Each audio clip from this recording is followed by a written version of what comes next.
तो हेलो दोस्तों, स्वागत है आपका हमारे यूट्यूब चैनल पर। तो दोस्तों, आज हम ईवीएस का मोस्ट इम्पोर्टेंट क्वेश्चन करने जा रहे हैं, जो वृद्धि और प्रजनन से आने वाले हैं, खाद्य श्रृंखला से आते हैं। बहुत सारे प्रश्न बनते हैं। तो चलिए क्लास को शुरू करते हैं। अगर आप हमारे चैनल पे नए हैं तो चैनल को जरूर सब्सक्राइब कीजिए, वीडियो को लाइक कीजिएगा और हाँ, कॉमेंट बॉक्स में जरूर बताइएगा कि आपके कितने प्रश्न सही हुए हैं। तो चलिए क्लास को शुरू करते हैं। ये रहा क्वेश्चन नंबर फर्स्ट। निम्नलिखित में से जीवन प्रक्रियाओं का कौन सा युग्म पेड़ पौधे और जीव जंतुओं दोनों में मिलता है? ऑप्शन नंबर ए प्रजनन और भोजन बनाना, ऑप्शन नंबर बी प्रजनन और अंकुरन, ऑप्शन नंबर सी वृद्धि और प्रजनन, ऑप्शन नंबर डी वृद्धि और भोजन बनाना। तो बताइए कौन सी प्रक्रिया जो युग्म है पेड़ पौधे और जीव जंतु दोनों में मिलता है? तो इसका राइट आंसर क्या होगा? ऑप्शन नंबर सी वृद्धि और प्रजनन पेड़ पौधे में भी और जीव जंतु दोनों में मिलता है। तो इसका राइट आंसर होगा ऑप्शन नंबर सी। ये रहा क्वेश्चन नंबर दूसरा। निम्नलिखित में से भोजन बनाने का कौन सा तरीका अच्छा है? ऑप्शन नंबर ए सब्जियों को काटना और तब उन्हें चलते पानी में धोना, या ऑप्शन नंबर बी सब्जियों को काटने और पकाने से पहले उन्हें कुछ समय धूप में रखना, या ऑप्शन नंबर सी बैक्टीरिया नष्ट करने के लिए सब्जियों को गहरा पकाना, या ऑप्शन नंबर डी सब्जियों को अच्छी तरह धोना और फिर काटना। तो बताइए भोजन बनाने के लिए कौन सा तरीका सबसे अच्छा है? तो इसका राइट आंसर होगा ऑप्शन नंबर डी सब्जियों को अच्छी तरह पहले धोना उसके बाद काटना। तो option number D is right answer. ये रहा क्वेश्चन नंबर तीसरा। वायु प्रदूषण प्रकरण पढ़ाने के लिए 4 अलग अलग विज्ञान शिक्षक 4 तरह की शिक्षण पद्धतियों का प्रयोग करते हैं। इनमें से कौन सी पद्धति सबसे अधिक उचित है? ऑप्शन नंबर ए विद्यार्थियों को वायु प्रदूषण पर वृत्त चित्र दिखाना, ऑप्शन नंबर बी विद्यार्थियों से दीपावली से पहले और बाद में धूल के नमूने इकट्ठा कर उनका अध्ययन करवाना, या ऑप्शन नंबर सी विद्यार्थियों को पाठ्य पुस्तक से प्रकरण का शब्दार्थ पढ़वाना, या ऑप्शन नंबर डी अभ्यास प्रश्न लिखवाना।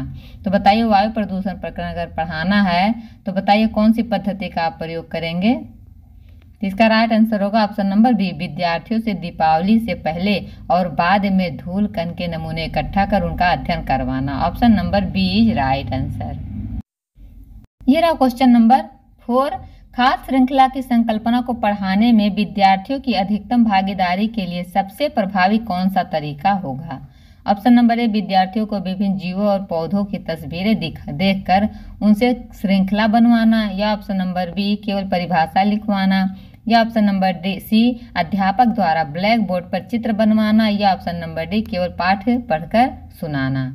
तो बताइए जो खाद्य श्रृंखला की संकल्पना को पढ़ाने में विद्यार्थियों की अधिकतम भागीदारी के लिए सबसे प्रभावी तरीका कौन सा है? तो इसका राइट आंसर होगा ऑप्शन नंबर ए विद्यार्थियों को विभिन्न जीवों और पौधों की तस्वीरें दिखाकर उनसे खाद्य श्रृंखला बनवाना। जब बच्चे खुद खाद्य श्रृंखला बनाएंगे तो वो अच्छे से समझ पाएंगे। तो इसका राइट आंसर होगा ऑप्शन नंबर ए। चलिए देखते हैं क्वेश्चन नंबर 5। निम्नलिखित में से कौन सी प्रक्रिया मनुष्य और पौधे दोनों में समान रूप से होती है? ऑप्शन नंबर ए प्रकाश संश्लेषण, ऑप्शन नंबर बी पाचन, ऑप्शन नंबर सी श्वसन, या ऑप्शन नंबर डी संवहन। बताइए। तो आप सबको पता है कि श्वसन पेड़ पौधे और जंतु और मनुष्य में बराबर होती है। तो इसका राइट आंसर होगा ऑप्शन नंबर सी दोनों में समान रूप से होती है। यह रहा क्वेश्चन नंबर 6। पानी को योग्य बनाने का सबसे उपयुक्त तरीका कौन सा है? ऑप्शन नंबर ए केवल छान लेना, ऑप्शन नंबर बी उबालना और ठंडा करके ढककर रखना, ऑप्शन नंबर सी खुले बर्तन में रखना, या ऑप्शन नंबर डी बिना छाने और बिना उबाले पीना। तो बताइए जो पानी पीने योग्य होता है वो कौन सा तरीका सबसे अच्छा है? तो इसका राइट आंसर होगा ऑप्शन नंबर बी उबालना और फिर ठंडा करके रख देना। बाकी उसमें जब आपको पीने के काम लगे तो आप उसको पी लीजिए।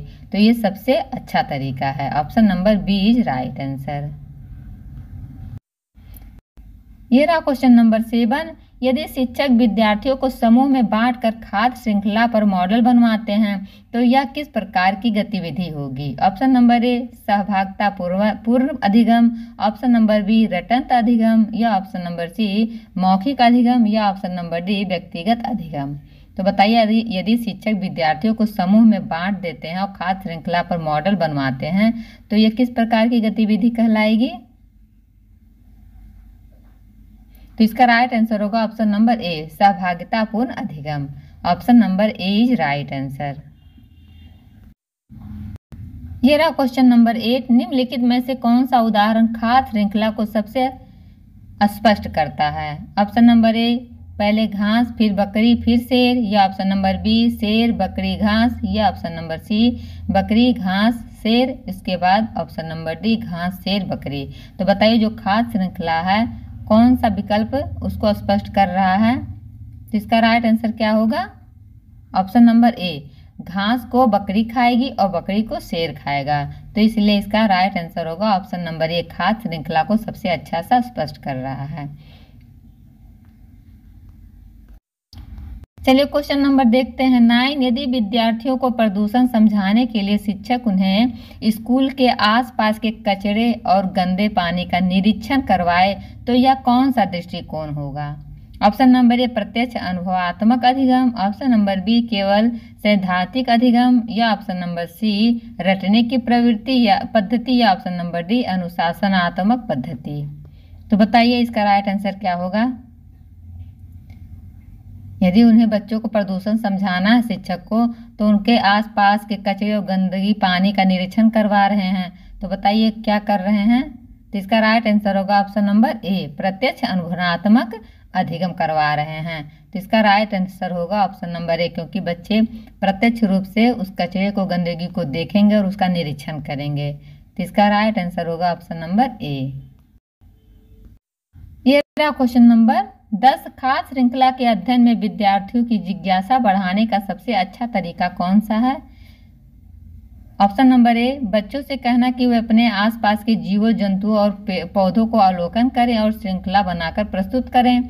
ऑप्शन नंबर बी, केवल परिभाषा याद कराना, ऑप्शन नंबर सी, केवल प्रश्न उत्तर लिखवाना, या option number D, black board पर आरेख बनाकर समझाना। बताइए इसका राइट आंसर क्या होगा? यदि खाद्य श्रृंखला बच्चों को समझाना है तो विद्यार्थियों की जिज्ञासा बढ़ाने का सबसे अच्छा तरीका क्या है? तो इसका राइट आंसर होगा ऑप्शन नंबर ए, बच्चों से कहना कि वे अपने आसपास के जीव जंतुओं और पेड़ पौधों का अवलोकन करें और श्रृंखला बनाकर प्रस्तुत करें। Option number A is right answer. यह रहा क्वेश्चन नंबर 11। जब हम बच्चों को जीवन प्रक्रियाओं लाइफ प्रोग्रेसेस के बारे में पढ़ाते हैं तो शिक्षक को यह ध्यान रखना चाहिए कि बच्चे केवल परिभाषा ना रटें बल्कि वे यह भी समझें कि इन प्रक्रियाओं का उनके आसपास के पौधे और जीव जंतुओं में क्या महत्व है। उदाहरण के लिए बच्चों से यह चर्चा कराई जा सकती है कि पेड़ पौधे और जानवर दोनों में से किस प्रकार समान जीवन प्रक्रियाएं होती हैं। अब निम्नलिखित में से कौन सा युग्म दोनों में पाया जाता है?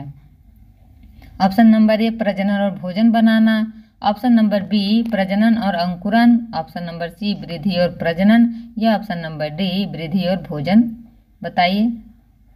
तो इसका राइट आंसर होगा ऑप्शन नंबर बी, सी, वृद्धि और प्रजनन, क्योंकि पेड़ पौधे और मनुष्य जानवर सब में वृद्धि और प्रजनन दोनों की क्रियाएं होती हैं। तो इसका राइट आंसर होगा ऑप्शन नंबर सी। यह रहा क्वेश्चन नंबर 12। भोजन स्वच्छ और सुरक्षित रूप से बनाना भी बच्चों के लिए एक महत्वपूर्ण जीवन कौशल है। शिक्षक को ऐसे प्रश्न पूछने चाहिए जो विद्यार्थियों में आलोचनात्मक सोच विकसित करें कि कौन सा तरीका स्वास्थ्य की दृष्टि से बेहतर है। उदाहरण के लिए सब्जियों को काटने और धोने की विधि पर विचार किया जाए। निम्नलिखित में से भोजन बनाने का कौन सा तरीका सबसे अच्छा है? बताइए इसका राइट आंसर। तो इसका राइट आंसर होगा ऑप्शन नंबर डी, सब्जियों को अच्छी तरह धोकर फिर काटना। इससे आलोचनात्मक सोच बच्चों में विकसित होगी। Option number D is right answer.